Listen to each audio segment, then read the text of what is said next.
Good day, dear listeners. It's Steve Preda here with the Management Blueprint podcast. And I am more than excited today because I have Greg Cleary, the founder and the Yoda of the Pinnacle Business Guides organization and the guide himself. And Greg is also my co-author of our brand new business book called Pinnacle, 5 Principles That Take Your Business to the Top of the Mountain. Most gratuitous, I don't know how to say that. Welcome to the show, Greg. Great to have you here. Thank you, Steve. It's really good to be here with you as well. It's very exciting. We are launching this book. So when you're listening to this podcast, the book is going to be either imminent or already out. So we are talking about the Pinnacle Business Guides organization, and we're talking about the book. So Greg, let's start with the question. You describe your entrepreneurial journey. How did you get here? How did you end up founding the Pinnacle Business Guides organization? Steve, how long is this podcast? I have a long journey that I've been We can cut out the ones that I don't like. So listen, I started my entrepreneurial career. I went to a Brian Tracy seminar. And Brian Tracy had a program called The Psychology of Selling and Psychology of Achievement back in 1985. So I'm dating myself a little bit, but it just turned on the lights for me. I just had never seen a seminar like that where you could just go and learn so much about a specific topic.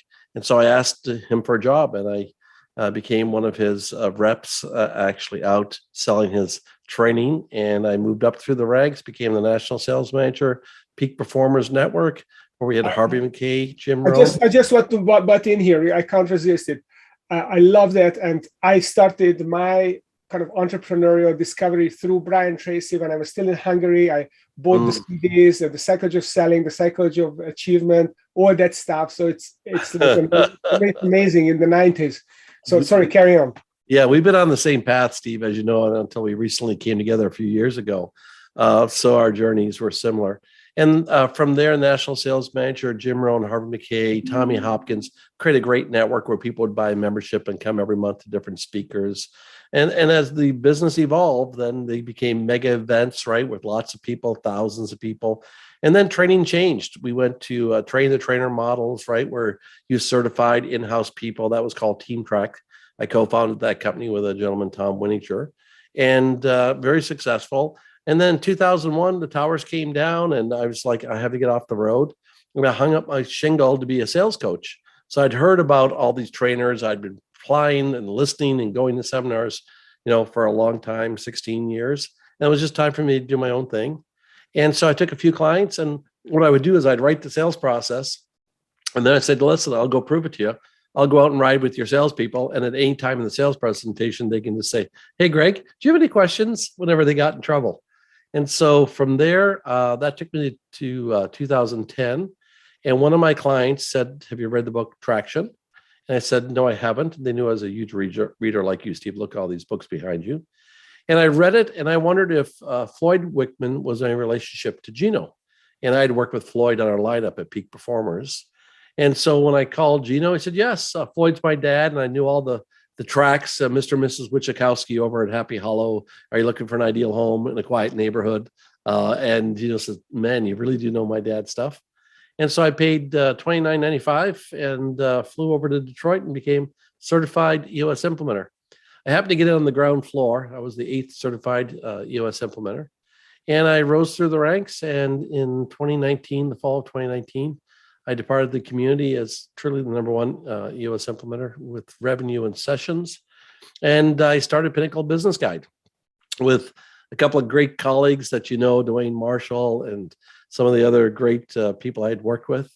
And we launched officially. So we started quietly in September in the fall of 2019. And on March 4th, 2020, you guys realize this timing is brilliant. March 4th, we thought was a great symbolic time to launch. And March 5th and 6th, a mastermind group went to Dallas to the Unconference. And then the following week, we watched the entire country and the world shut down with COVID. So it gave us some great time to work on building curriculum and our brand, and the community, and learning Zoom, Steve, learning more about Zoom. Yeah.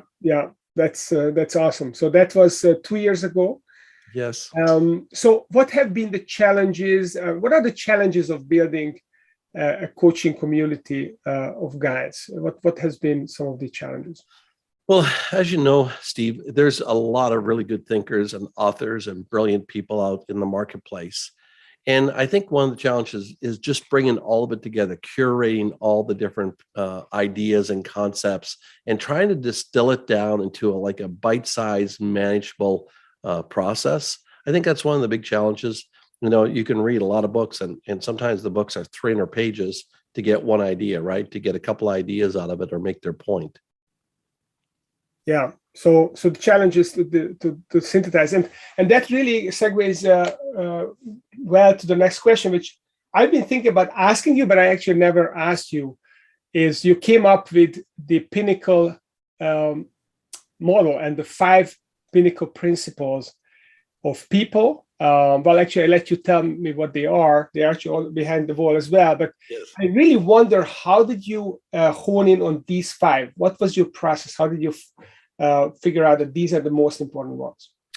So a couple of things. When you spend a lot of time with entrepreneurs, and that's what I do with my coaching all these years, you would just learn. I became like a great sponge. I would pick up ideas and then cross-pollinate along the way. And I remember one of my clients, Steve Gustafson, said, Greg, the role of a leadership team, they only have 2 things they need to do. Every day they come to work, sales atrophies down by itself. Sales will drop down. And so your role as a leadership team member is to prop up sales every single day. You got to push that up. And he said the second thing that happens every single day that you come to work is expenses creep up every day, a little couple of percent more for gas, paper, delivery, materials. And so, as you know, that visual, right? Sales coming down, prices going up. And he said, our job as leadership team is to push down expenses and push up sales. Mm-hmm. And so that was something that stuck with me. And so over the years, you would read a book on Jim Collins, you'd see someone talk about people first or who first, and you start to realize that there's a lot more in common than there is in different in terms of similarity. And it does come down to 4 key components, if you like. We call them principles, but it starts with people. That, The World is Flat was a great book that came out, and it really talked about, really ideas in the East Coast and the West Coast and around the world, how quickly they're adopted, they move at the speed of business. And if you have a competitive advantage, somebody buys your product, reverse engineers it, and now, starts to drive down the price, right? Re-engineering it. And that one of the last competitive advantages we have is people. And so that's why we start with people first. We don't start with anything else. We say, you've got to get the right people on the team. If you tell me who's on your team, I'll tell you how big you're going to play, right? I'll tell you where we're going to go. I'll tell you how big your vision is. So it starts with people, Steve. If I keep going, then the people need to know, right? It's right people in the right seats, but doing it right, doing what's important, making a difference. Today, that's the purpose component, right? The world has changed. We are looking for just causes. We're looking for rallying cries. We're looking for meaningful work today. The younger people are not going to go work for the factory for 50 years and retire and get a gold watch, right? That's not what they're going to do. They want to make a difference. And they also want to have their own, like they watched how mom and dad and how hard they worked, and they don't want that. So they want to do some meaningful work. So that's our purpose components. We said it's the why, right? With kids, why? We have to explain why. The third is playbooks. So I looked at franchises, and we go all the way back to Michael Gerber, right? The E-Myth in 1977, and the turnkey revolution that happened. And then I realized that the bane of small businesses is they never finally document or put their thoughts down on paper, right, Steve? So, somebody leaves, all that tribal knowledge goes out the door. I like to say to some of my leadership teams, within 10 miles of my session room, right, there are hundreds, if not thousands, of solopreneur practices that have never been able to grow, right? The dentist that couldn't grow, the CPA firm that couldn't grow, the mechanic that couldn't grow, yet other companies, right? There's whole franchises, right, around discount tires or dental groups, and they figured out how to scale their businesses. So you need to get your ideas down, So they're repeatable. The clients have a repeatable experience. It's not dependent upon, oh, I need to have Joey come fix my computer. And then, of course, once you get the playbooks, then it's how do we perform, right? It's simpler, better, faster, like chasing the waste out, right? Having people rise. We often say the A players are free, right? And other or even retail stores have come to realize that, right? The A players are free. Mm-hmm. So I just thought, really took that high level view. Like, if I was to simplify, what is it that leadership team, right? Just like they had to push up expenses and drive down costs. What are the components to do that? And the things to do that are the people with a purpose and a playbook and making sure they're performing at a high level. And if you do that, then you do get a spread in the middle. You actually get something that we call profits. And profit is just an indicator of how valuable your work is, how quickly you've shared with the marketplace. That's okay. So profit is just a measuring stick, how well how differentiated you are in the marketplace, right? And how much the customers value your product and how effectively you serve them. So that's that is really cool. And so how is Pinnacle different? So Pinnacle is, I like to call this management blueprint, scaling up and great game of business, and the E-Myth, the EOS, I call them management blueprints. Some people call them business operating systems. So how is Pinnacle different? Is it just a run-of-the-mill, one more business operating system, or do you see it as a totally different animal? Steve, I really think it's 180 degrees away from everyone else. And why do I say that? One thing I learned in working with all those speakers for all those years, I mean, literally dozens and dozens of the best thought leaders in the country. And I realized that they all had great ideas, but no one had the market cornered on all the ideas. No one had truly, had the whole thing covered, from sales and marketing and finance and ops and culture and team health and recruiting. Then no one had it all. And so I also realized that every time you talk to an entrepreneur, they'll tell you their business is different. Yes, we're in the HVAC business, but we do commercial, or we do this, or we do this, or right. And they're in different territories and geographies, right? An HVAC company in Minnesota with 4 distinct seasons is very different than a company in Florida, right? Or Arizona or Southern California, where the air conditioning is on all year or the furnace is off. So the businesses really are different. There's different challenges to all those businesses. And so I think what makes us completely different is, rather than focus on this management blueprint and say there's only one way to build this hotel or restaurant, we literally talk to the client and ask them, what do they want in their home, right? Do you want a 2-story, a 1-story, a condo? You want a beachfront house? You want a mountain? So by focusing on them and then bringing the same materials, if we're using this management blueprint, bring the same materials, right? You're going to need heating and air conditioning and plumbing and bathrooms and kitchens and bedrooms. You're going to need all those things, but they mean totally different things to totally different people, right? Some people are very simple or modern. Some people are very traditional. And so by us being focused on our client and bringing them structure and discipline, curated tools, in the end, they need to have their very own, business operating or management blueprint. It needs to be customized and personalized for them. So that's why I think truly we're different, where everyone's focused on, this is exactly how you do it. This is the recipe.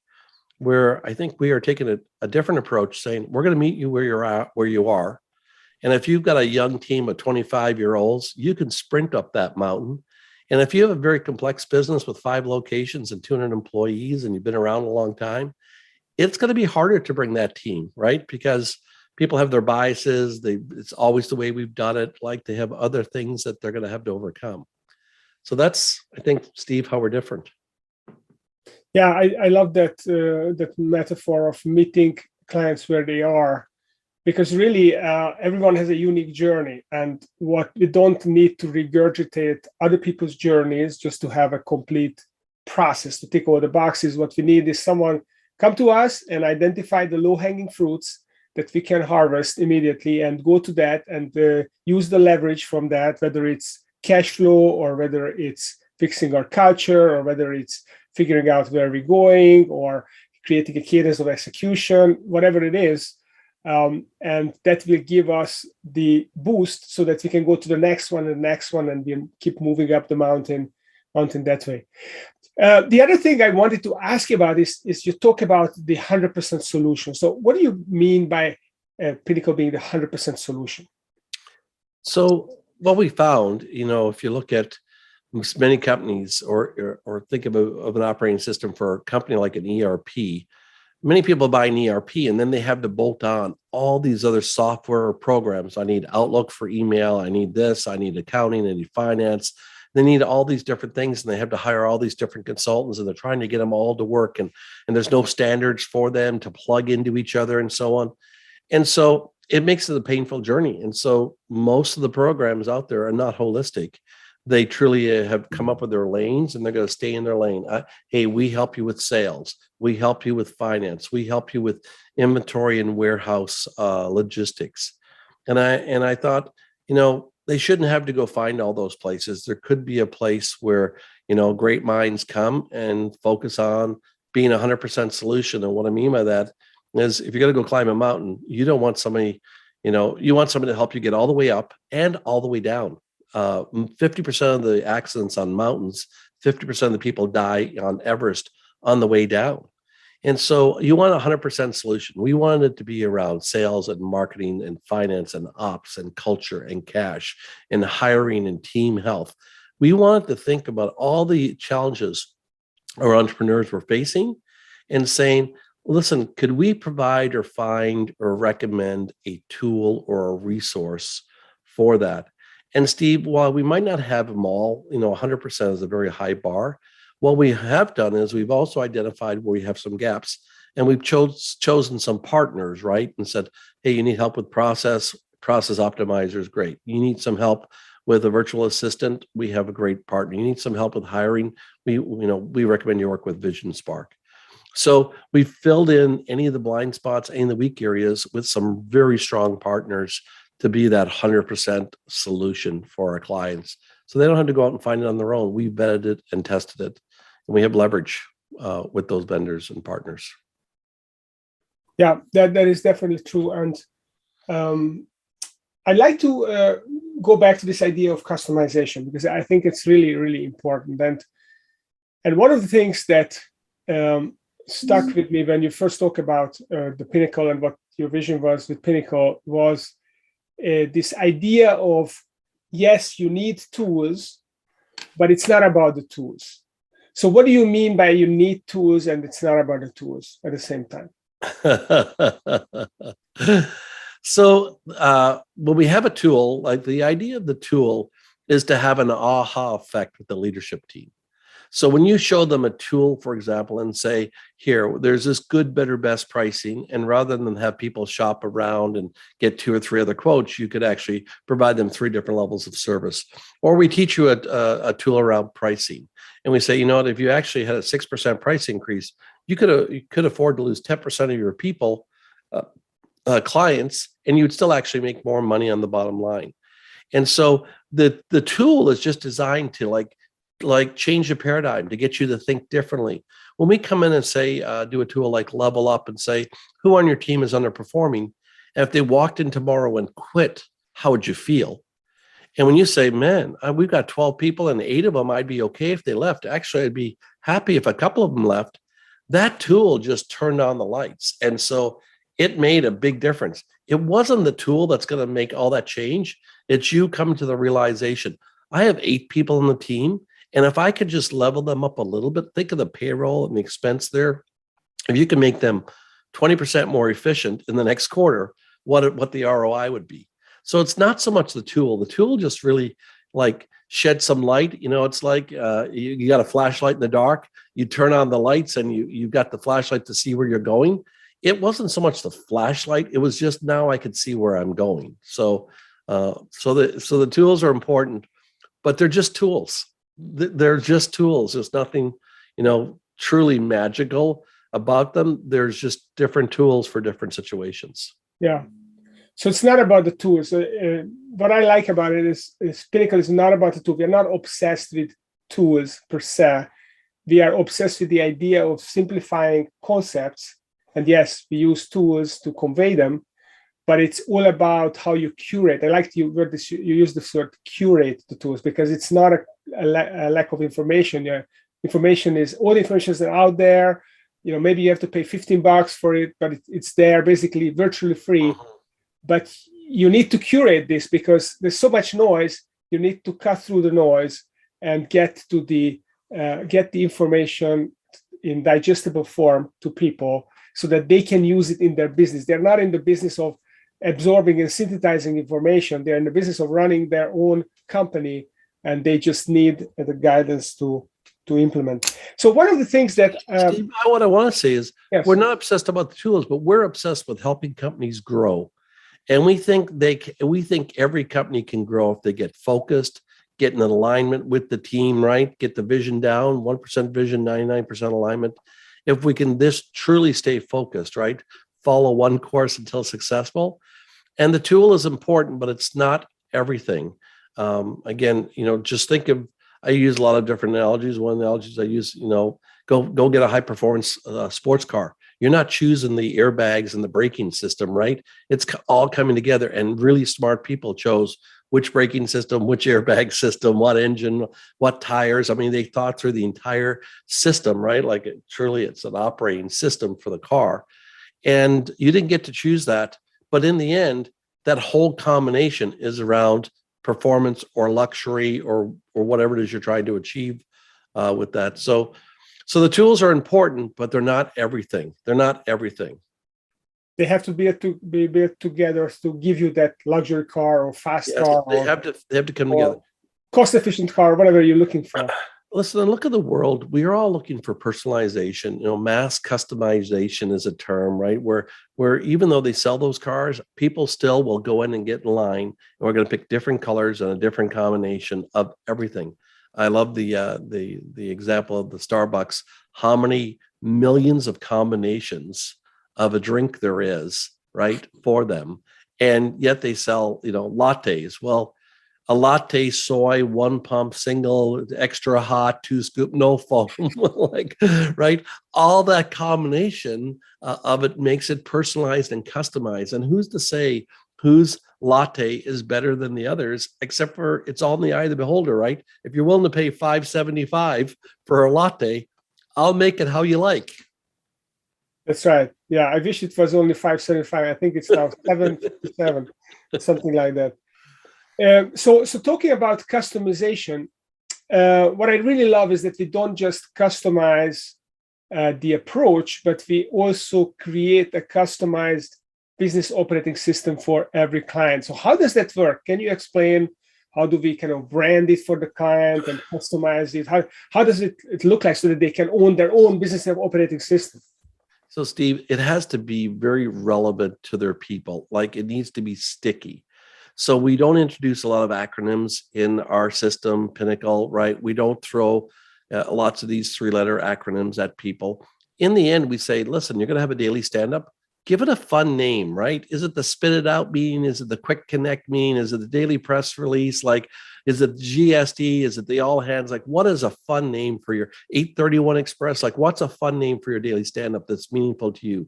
Then name your weekly tactical. Give that a fun name as well, right? So my Fluid Power Connection Company has the Quick Connect, and then they have the leak detection for the weekly.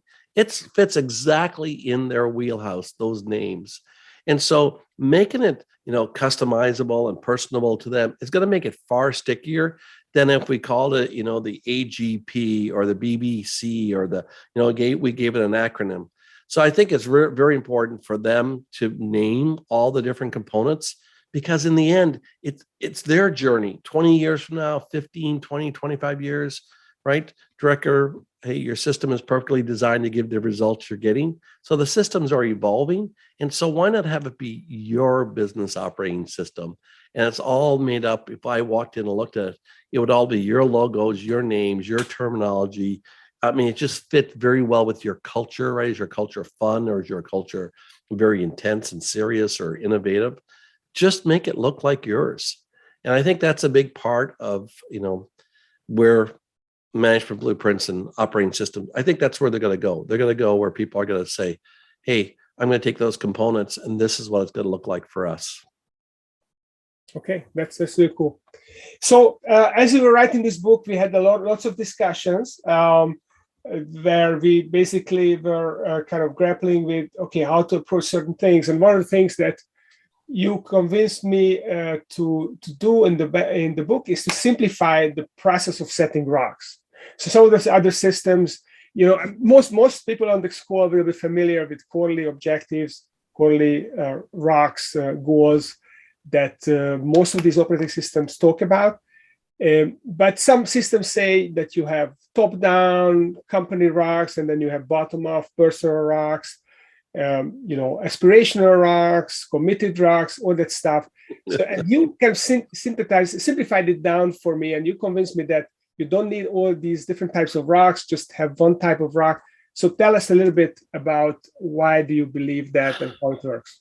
Well, people are exhausted. This COVID's worn people out. This work-life integration's forever changed. And so if the reason you're going to come to your next meeting and just get more rocks and rocks and rocks, pretty soon you feel like you're in a quarry, right? Where you have nothing but rocks around you. So I think rocks have really changed. Covey put it on the map, right, with 7 Habits of Highly Effective People, and where he talked about the glass jars that went around the country. Smart rocks. Everyone listening to your podcast, unless they've been living in the cave, has heard the term SMART: specific, measurable, achievable, realistic, and time-bound. Well, as you and I both know, MIT came out in the fall of 2018 and said SMART, fast beats smart, and they came up with a new acronym for rocks. Fast being frequently reviewed, ambitious, so no sandbagging, like really stretch, specific, no change there, and then transparent. Love that transparency, by the way, because we would have clients working against each other, right? Somebody's trying to reduce inventory in the warehouse, and then the sales manager is trying to reduce, increase fulfillment rates, and they were just working against each other. So our approach is very different. We literally say you can grow as fast as you want to grow. So let's set your revenue goals and your profit goals. And then we have a very great conversation with them.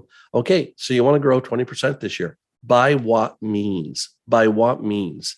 It's no different, Steve, than if you said, hey, I'm going to lose 20 pounds, but you weren't going to do anything different. You're not going to lose 20 pounds. But if you said, hey, I'm going to start counting calories, I'm going to start sleeping, I'm going to get an exercise physiologist, I'm going to the gym, I'm going to ride my bike to work. And if none of that works out, I'm going to wire my jaw shut and eat everything through straw. I'm pretty sure you're going to lose your 20 pounds, or you might lose 40 that way if it all had to go through a straw. But by saying by what means, it just focuses the mind to take away all that distraction. And then what we do is we pick some of those, we brainstorm with them, we put them into categories. It's around people or sales or marketing or ops or tech or simplification or playbooks. And then we hold their feet to the fire. And every quarter we just chip away at those. And we said, listen, team, just look back. If we did these things in these buckets, would we hit our 20% and our revenue? Like, oh my gosh, we would do so much more than that. Okay, then let's do this and stay focused on it. And so the leadership team has 3 to 5, rocks for the quarter. And the leadership team owns all those rocks in terms of, even though we have champions, and we don't bog them down with a lot of individual rocks, because many of these rocks are so they're big initiatives that sales and marketing and finance, right? In our fast rock planner, we say identify the resources you need. And some of these big initiatives and rocks need a lot of different people working on them.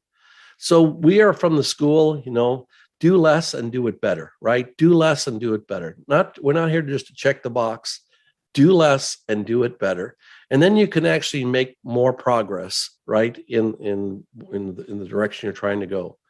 So that's our approach, Steve. I think it is different. When we get back then in the quarterly lookout, we just say, okay, team, here's the annual goals. What do we need to do this quarter? What do we need to do this quarter? Then we get in Q3 and Q4. Okay, what do we need to do to finish this off, get over the finish line? And they're always pleasantly surprised, right? They're like, wow, look at the progress we're making. And they stayed the course, in terms of where they said they wanted to go at the beginning of the year. And the progress is usually astonishing.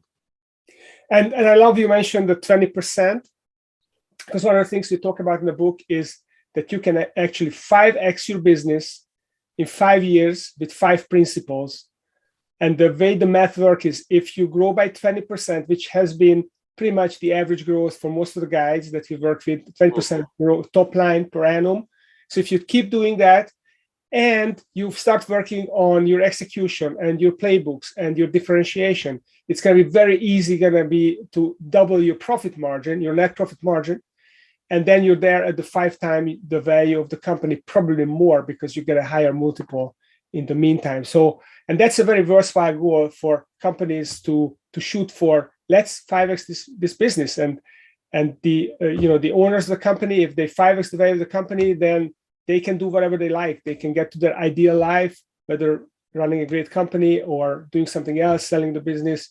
That's going to really help them do that. So, Greg, it's been very exciting to have you work with you on this book. And here's the book. It's still got a little stripe on this, but by the time you get this, watch this episode, it's gonna be without the stripe because the book will have been launched. What is your famous final words before we wrap this up? Where can people find out more about the book, the system? What do you suggest, Greg? Well, first of all, if you want to play bigger, you got to come over to Pinnacle and have a look at the Pinnacle. We're going to help you play bigger and truly maximize your business. PinnacleBusinessGuides.com is the domain where you can come.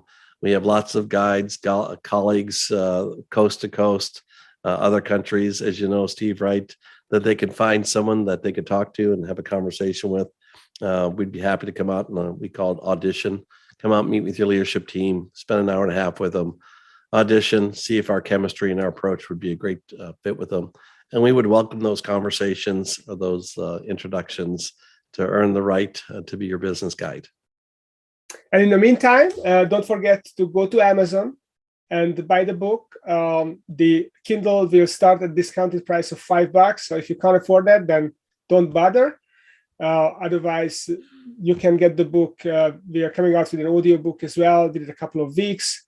So check it out for yourself. And if you find it interesting, then go to Pinnacle Business Guides and check out who's the guide near to you or the one that you like the profile of, and just have a conversation and let's go from there. So, Greg, thank you for coming on the show. It's been a great adventure working on the book together. And promoting it together is going to be a great adventure too. And for those of you listeners who have enjoyed this show, don't forget to rate and review, and to come back next Monday or Tuesday morning, because I'm going to bring another exciting entrepreneur onto the show. Have a great week, and thanks, Greg, for coming. Thank you, Steve. Absolutely my pleasure. Take care.